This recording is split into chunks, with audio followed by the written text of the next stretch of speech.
Hello again, AP Euro students.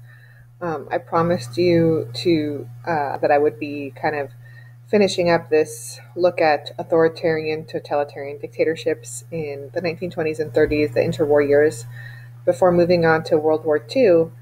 And of course, we cannot forget about Joseph Stalin, who was not a fascist. He was obviously we're talking about now a communist regime, although Karl Marx would very much disagree, would not call him a communist, but communist regime nonetheless. And the difference, of course, is that the Soviet Union would actually survive World War II, whereas fascism in Italy and Germany will not survive.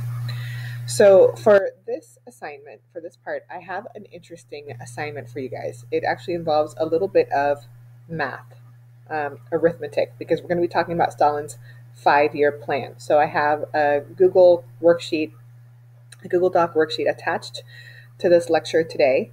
And also, there is a reading that you can do. So if you go into the chapter 26 readings, and you go down and you download the reading packet, the chapter 26 readings PDF, you'll find something that looks like this. And if you go to the very, very last one in the packet on table of contents, it's this reading called Joseph Stalin on the First 5-Year Plan. So I'm going to show you guys mostly pictures today, although I have some like a recap to get through as well. Whoops, I wasn't ready here yet. So let's talk about the Soviet Union. As you can see, I have a lot of images for you. Okay, let's do this quick recap of how we get to the Soviet Union, because I think it's been a while since you looked at this. So remember, the Soviet Union used to be Russia until the 1917 revolution, in which Tsar Nicholas abdicated. That means he stepped down from power, and his family was placed under house arrest. And this led to the provisional government, meaning temporary government, taking over. And the new government, the provisional government, was led by Alexander Kerensky of the Duma. But the provisional government makes a fatal mistake when they agree to stay in World War I, which was super unpopular amongst the people of Russia because everybody was starving. And, Russia was not doing well at all. So Lenin arrives after making a deal with some Germans to get him on a train into St. Petersburg. And so he arrives in Russia with the promise of peace, land, and bread for the people. And they think that sounds pretty good. So a lot of them throw their support behind him. So do some soldiers who have gone AWOL, and they throw their support behind Lenin as well. Long story short, there's a communist revolution, which is led by Vladimir Lenin and his right-hand man, Leon Trotsky. And together they raise the communist army, the communist rebellion, and they overthrow the provisional government by taking over the cities of Moscow and St. Petersburg and other towns, and getting the Soviets, meaning the councils of workers and soldiers, to take over cities all over Russia, despite the fact that the communists were actually a fairly small party in Russia at the time. The provisional government can't do anything. Their military isn't even listening to them anymore, and many of them have thrown their support behind the communists because the communists are promising the one thing everybody in Russia wants, which is to get the heck out of World War I. So that does not bring peace right away, though, because since there has been now a communist takeover led by Lenin, Russia is immediately plunged into a civil war between the Red Army and the White Army. The Red Army, of course, being the communists, and the White Army being the anti-communists. So the White Army was a whole bunch of different people. That's probably why they lost. Some of them were Democrats, some of them were socialists, some of them were actually Tsarist supporters. Basically, the only thing they had in common was that they hated the communists. So this goes until 1921. During that time, the Red Army actually arrests the royal family, the Tsar's family, again. They take them from the custody of the provisional government. They murder them in a town called Yekaterinburg, and then bury their bodies in the yard. Their bodies are mostly not recovered until 1990 or 1991. But anyway, the Red Army defeats the White Army, and thus the Union of Soviet Socialist Republics, also known as the USSR, or simply Soviet Union, is born. Right when this happens, when Lenin takes over, he begins to persecute a group of people known as the kulaks. Okay, so I kind of went over this in the lecture video on the Russian Revolution. But kulaks are wealthier peasants. They are not rich, like filthy rich. They're not royal family rich. They are simply peasants who have done fairly well. They have acquired land. They've acquired enough, ever since serfdom ended in Russia, they have been fortunate enough to acquire more land, businesses, merchants, that kind of thing. Some of them even can afford servants. But basically, they are peasants. They still work the land, but they just are doing well economically. They're wealthier than other peasants. Lenin considers kulaks to be the enemy because, of course, they don't represent equality in Russia. They sort of are like the middle class, kind of, so to speak. So Lenin actually persecutes them and launches a campaign of anti-kulak propaganda. You'll often see this in anti-kulak propaganda in Russia. The kulaks are often represented as overweight, and that is to symbolize the fact that they had way more to eat than everybody else, that they sort of lived a life of luxury and gluttony because they had so much more than everyone else. So Lenin actually has them persecuted, and when the kulaks rebel against him in some districts of Russia, the Soviet Union, I should say, because the Soviet army was hungry, so they start to requisition or confiscate grain from big kulak farms. So the kulaks rebel, and Lenin issues the hanging order. This is a famous hanging order. He actually sent this telegram. If you Google it, you can actually see an image of the telegram itself in his handwriting, or in someone's handwriting. Lenin's hanging order in 1918. So like I said, they had rebelled against him when he tried to take their grain away to feed the army. And so he issues this orders, and these are the exact words. Comrades, the insurrection of 5 kulak districts should be pitilessly suppressed. The interests of the whole revolution require this because the last decisive battle with the kulaks is now underway everywhere. An example must be demonstrated. 1. Hang, absolutely hang, in full view of the people, no fewer than 100 known kulaks, filthy rich men, bloodsuckers. Now, just so you know, bloodsuckers was often a term that was used to, or vampires, was often a term that was used to refer to the kulaks by the communists. 2. Publish their names. This is, of course, to humiliate their families. 3. Seize all grain from them. 4. Designate hostages in accordance with yesterday's telegram. So some of them will be taken as hostage. And do it in such a fashion that for hundreds of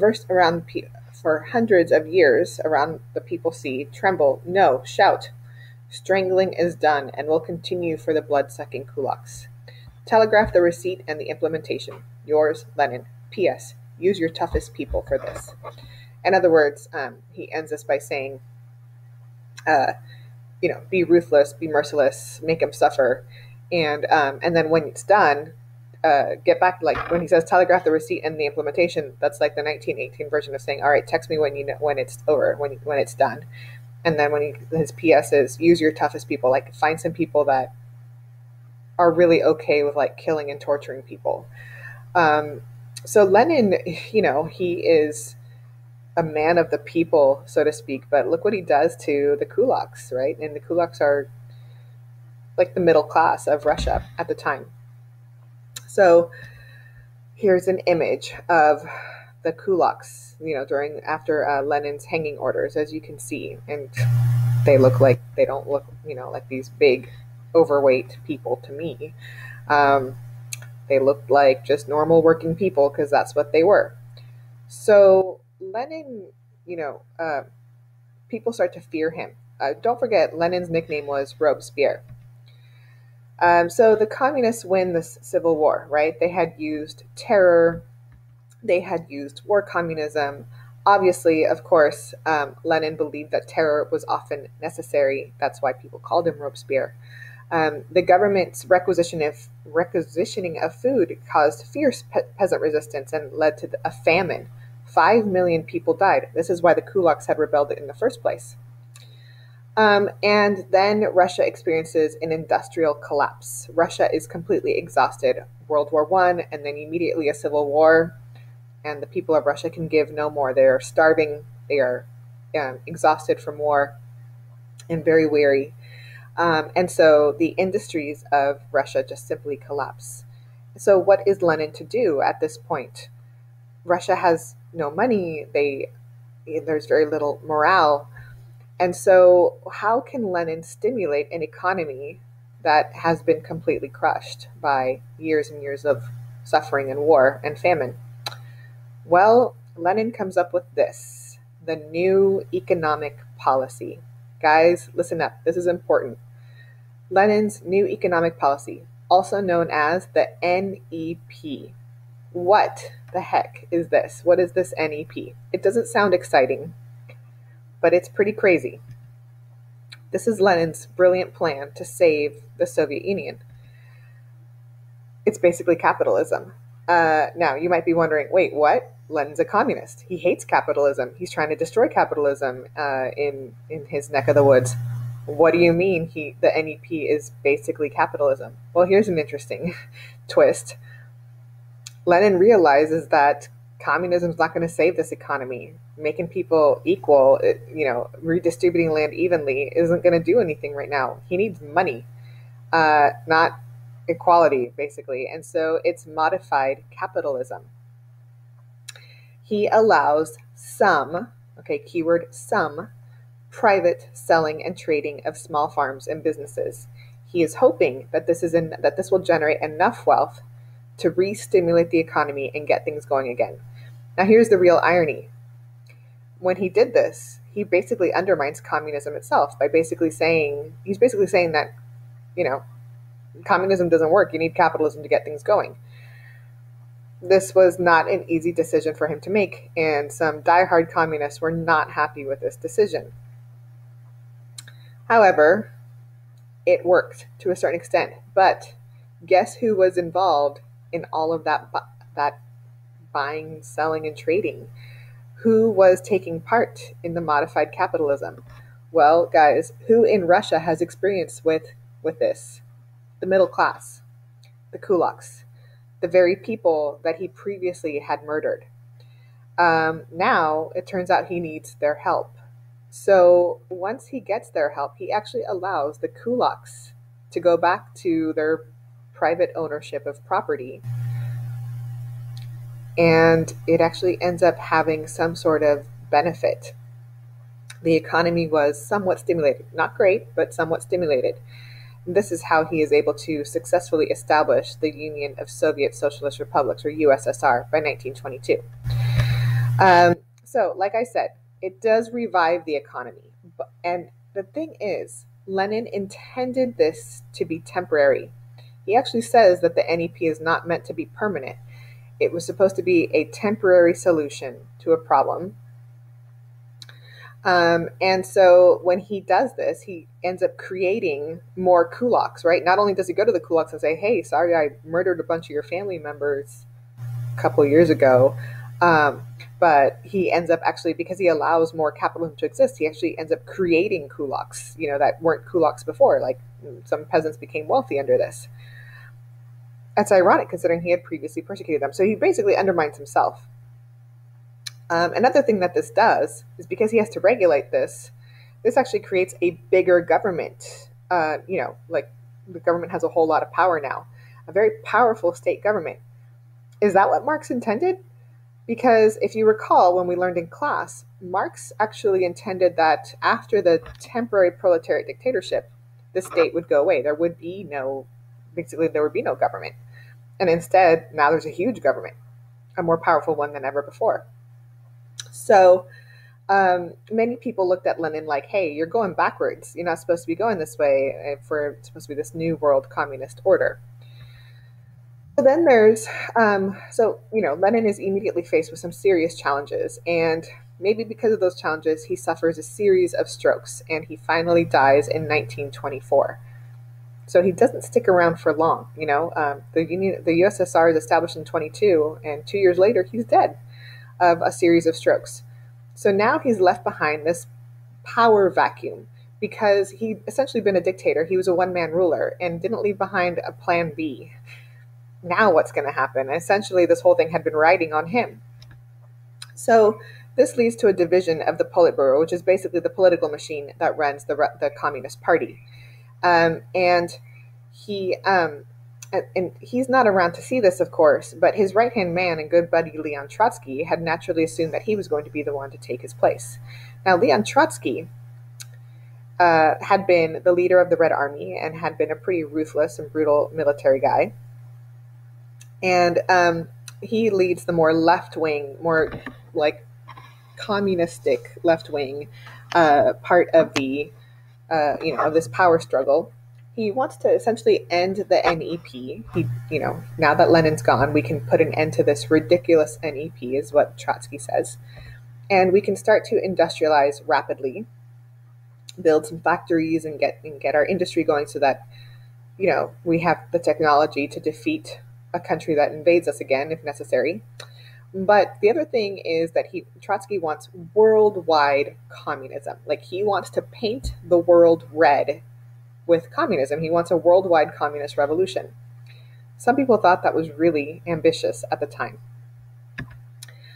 Now, more on the right wing side. Now, this is kind of confusing because when I say right wing, I don't mean like anti-communist. They're all communists at this point. But I just mean like the more conservative communists, which is kind of an oxymoron. But there you go. So the more right wing, they want to focus not so much on worldwide communism. They want to focus on just the USSR, the Soviet Union. Just strengthen the Soviet Union, continue the NEP, because it's working. And they didn't want to industrialize too rapidly because they were afraid of some of the bad changes that come with industrialization, like, factory workers, poverty, that kind of thing. So in comes Joseph Stalin. And who is he? An interesting fellow, because he had actually been sort of like a lower man on the totem pole when Lenin was still alive. He was he was a communist revolutionary. He'd gotten Lenin's attention a few times. Lenin actually didn't really like Stalin. Lenin had actually warned Trotsky, hey, watch your back. That dude's kind of nuts. He's got a funny look in his eyes. And thought that Stalin could be a little bit unstable. And he was right. So he goes from being a general party secretary to actually controlling the Communist Party altogether, because a power struggle emerges between Stalin and Trotsky. And he was really in favor of supporting and strengthening the Soviet Union as like socialism in one country, whereas Trotsky really wanted to take this whole thing global. Stalin wants to keep improving things at home first. He ends up developing, Stalin ends up gaining a whole bunch of leaders. Some of them were loyal to him because they were afraid of him, and some of them were loyal to him because they truly believed in him. But at the end of the day, what ends up happening, this power struggle turns ugly between Trotsky and Stalin. And Stalin has him imprisoned in Siberia. Trotsky escapes, and then he flees. And if you had the most scary guy in the world chasing after you, trying to kill you, you might want to disappear as well. So he goes to disappear in Mexico, of all places. Trotsky he flees, and he eventually arrives in Mexico. And here's where it gets kind of weird. He ends up becoming really good friends with some leftist communist activists who were pretty famous at the time. In fact, they were artists, Diego Rivera and Frida Kahlo. You've probably heard of them. They were a married couple and famous artists. Trotsky ends up moving in with them, and allegedly even had an affair with Frida Kahlo. But a few years later, Stalin's henchmen found Trotsky in Mexico and assassinated him, apparently by stabbing him with an ice pick. So that was Trotsky's tragic end. One of the first things that Stalin does when he comes into power is he starts to expel the old Bolsheviks, the original, the OG communists that had come in under Lenin. These old Bolsheviks were a little bit too traditional for Stalin's taste. Stalin wants to create a new order with him in charge and his vision of what the Soviet Union will be, and he's going to be pretty successful at it. So in 1929, he starts a new dictatorship under him. He's not elected. He basically gets rid of his opposition and terrifies everyone who gets in his way. So the Stalinist era is really 1929 to 1939. In 1939, World War II will begin, and the focus will go to that instead. Things will change a little bit in Russia during that time with, the distraction caused by the war, of course. But during the 1930s, of course, the Stalinist era is really an interesting time in the Soviet Union. He's going to bring in sweeping economic, social, and political revolution. And this is mostly going to be done with what he calls his 5-year plans. There are two of these. They take place between 1928 and 1939. So he implements these two 5-year plans. They're called 5-year plans because he basically believed that he set up a 5-year time limit, and he set goals for Russia, some quotas. He wanted Russia to industrialize, to build factories and tanks and guns and all the things that a truly industrialized modern nation will need. And he said, we got to do it in 5 years. And by the end of 5 years, this is what we have to have. And he had two. So once the first one was over, he started a second 5-year plan. The big emphasis, of course, was on industry. Now, in doing this, he puts everybody to work. There was very little unemployment in the Soviet Union at the time. However, that being said, they were very low wages. Real wages actually declined. The quality of life went down for many people. But it didn't really matter because everybody was told that they were living in the best, in the best country in the world at the time. He launches an extensive propaganda campaign, the likes of which had not really been seen. I would say he even puts Hitler's propaganda campaign to the test. Stalin's propaganda campaign, and through issuing like this idea that working harder, working faster, doing everything for the state, doing everything for your comrades. There was even the Stakhanov cult. Now, for those of you who read Animal Farm in your English class, you might be familiar with Boxer, the horse, who constantly thinks he has to work harder and harder and harder, and eventually works himself to death. Stakhanov, that was based on Stakhanov. He was actually a factory worker who was a very fast and efficient worker, and Stalin actually made him into a hero, and this creates this sort of like Stakhanov cult effect where everybody wanted to be like Stakhanov by working as hard as you possibly could in a factory, and that was meant to make you a good citizen. He also collectivized agriculture. What that means is he took farms in Russia, or the Soviet Union, and he collectivized them, meaning that he puts them all together into massive farms, and through the use of modern technology, turns them into mass-producing farms where peasants were forced to work. Now, you might be wondering, well, hold on a second. That sounds a lot like feudalism. Like, they had just gotten rid of serfdom in Russia not even 100 years before this. It hadn't even been 50 years. And now all of a sudden these same serfs are being forced to work on land that technically doesn't belong to anyone but also belongs to everyone, because communism. And they are forced to work to produce a certain amount of work for the state. Now, when you're a peasant under feudalism, you're basically doing the same thing. So what's changed? Just who you're working for.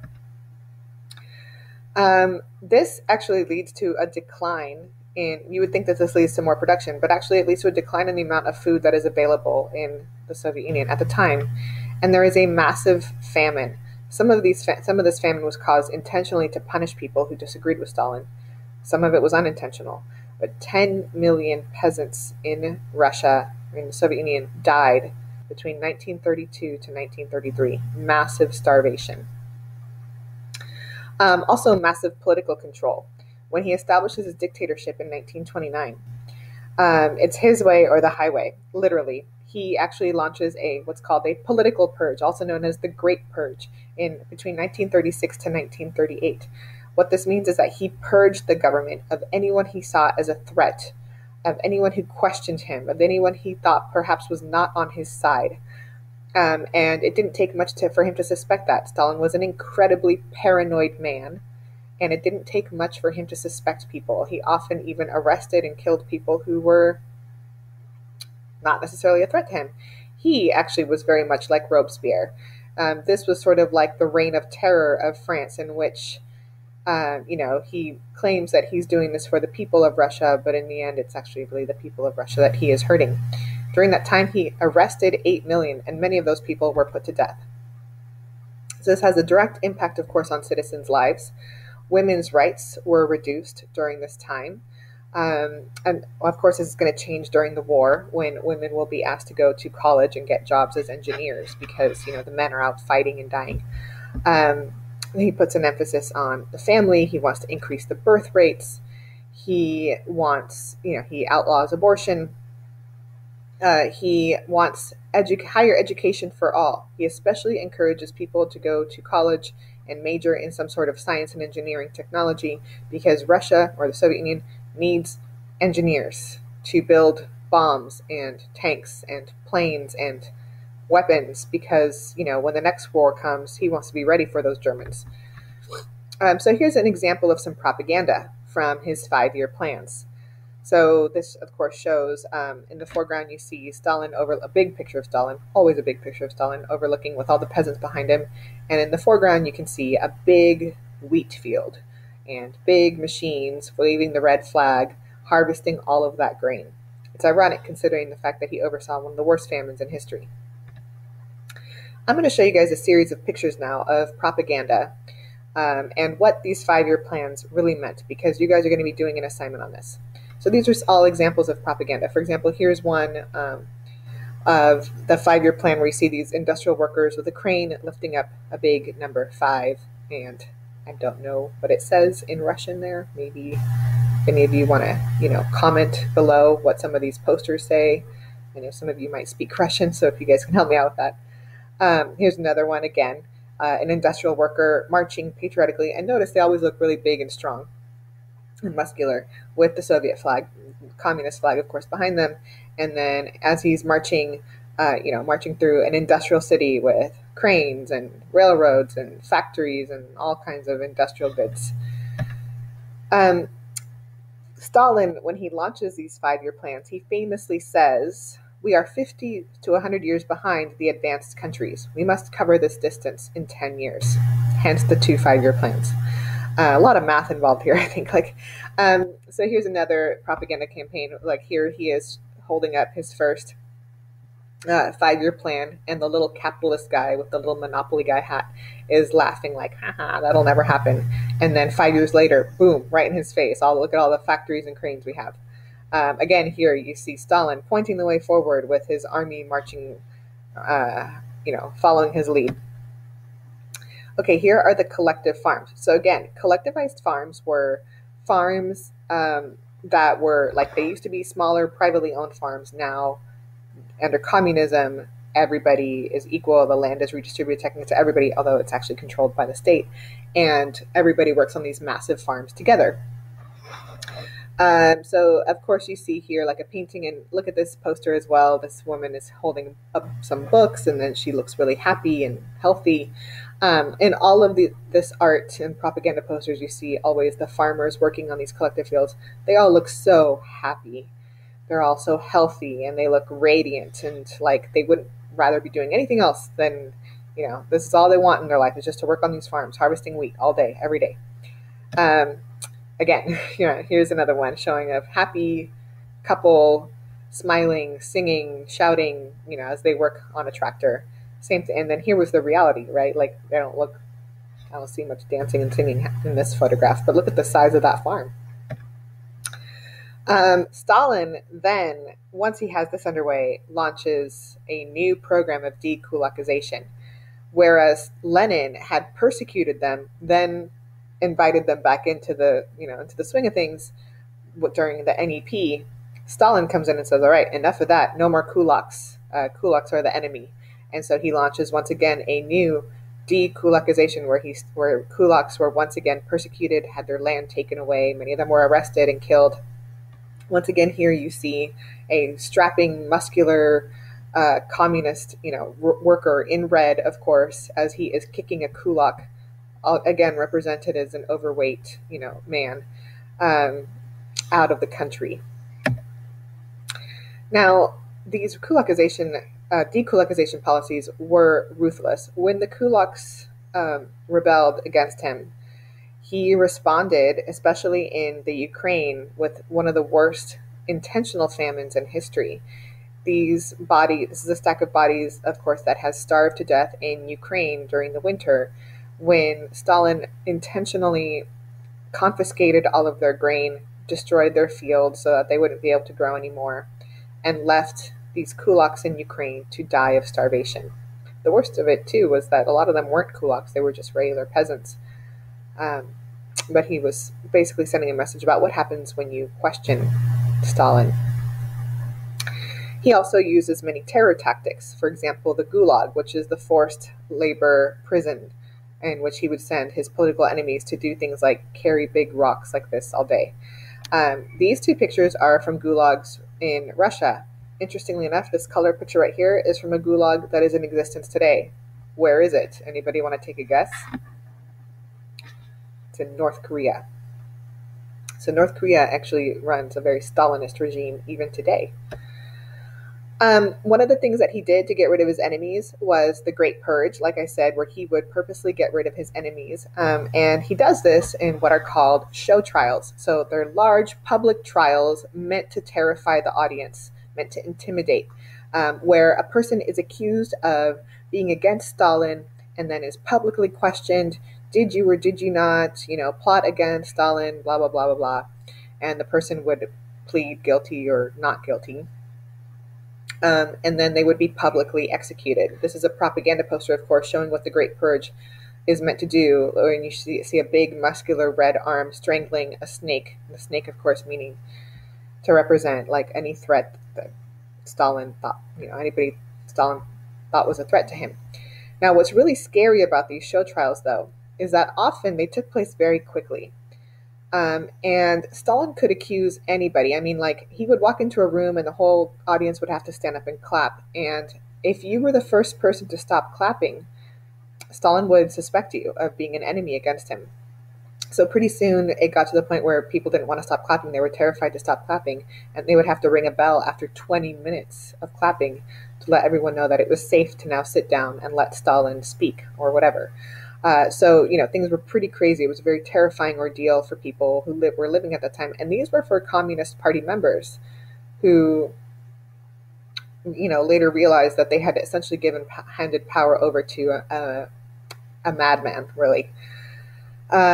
One of the things that would happen too is a person would be suspected or be arrested, would be accused of being against Stalin, and then they would be taken into a room and often would be tortured pretty mercilessly. And they would be in a room that was next to other party officials, and the walls would be very thin. So all the party officials in the room could hear a person being tortured on the other side of the wall. This, of course, is done to intimidate. Sometimes the person who was accused was forced to name names. And many people under torture would simply just start naming names of anybody. So as you can imagine, this leads to sort of like this new reign of terror, without the guillotine, of course, but still it was sort of the same thing. This is an example of his reign of terror, his public executions. One of the scariest things, though, about Stalin was that Stalin made it so that when a person disappeared, when he destroyed a person, when he killed someone, made them disappear, he really made them disappear. Here's some evidence. This is before Photoshop technology, by the way, guys.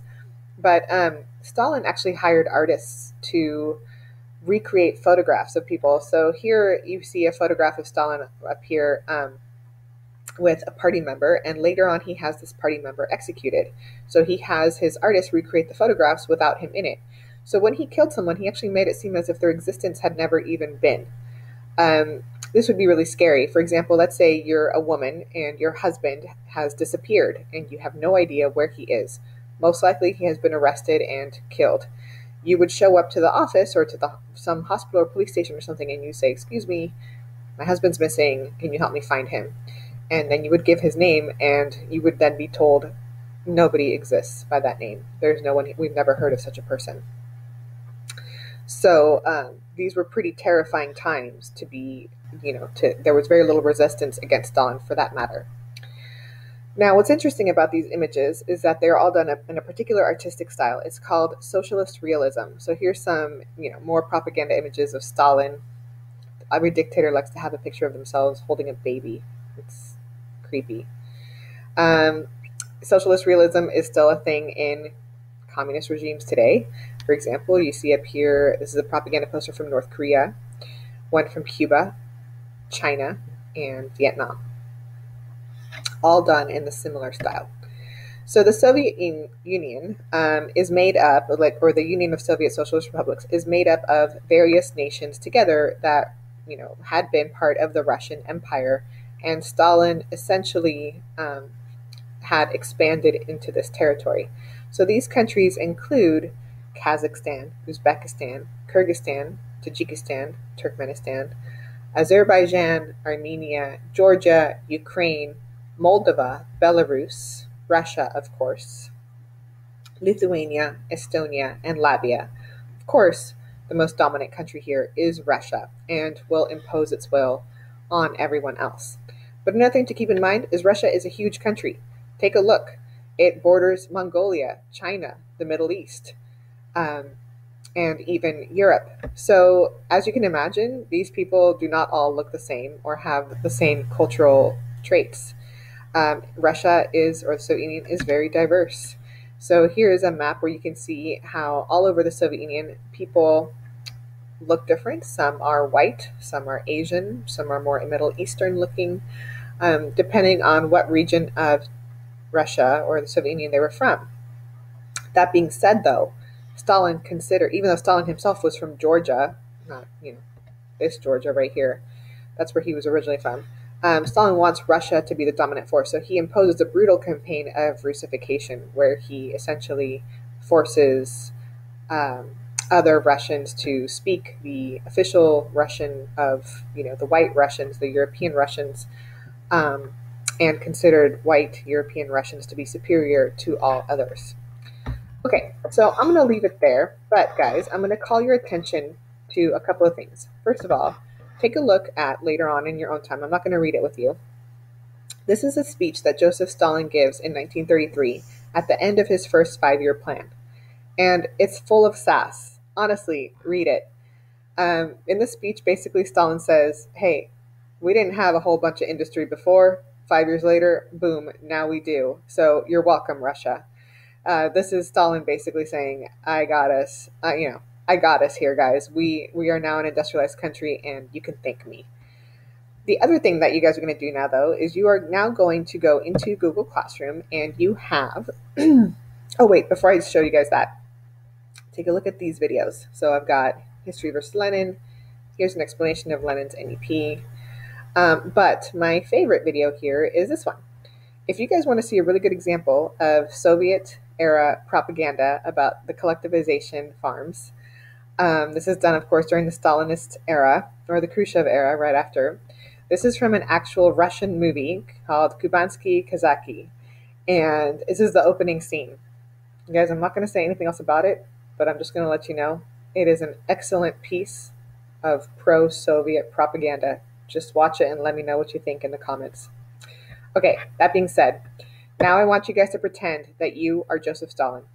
Just kidding. You're not going to be Joseph Stalin. But I want you guys to actually think for a minute. What if you were in charge of allocating the labor in Russia during these 5-year plans? What's going to happen? So I'm going to ask you to do something a little different. I'm going to ask you to do some adding and multiplication, some basic arithmetic skills here, guys. And you guys are going to go through industrialization, agriculture, the production of food, and then enforcing your policies. And this is meant to make you understand what life was like during the 5-year plans, what some of the problems with these were, and what Russian people were forced to get used to. Okay, so I want you guys to give this a shot. If you have any questions, let me know. My computer apparently is about to die, so I'm going to have to stop it there. Leave me some thoughts and questions in the comments, and don't forget to do the worksheet and submit it via Google Classroom. Follow the directions.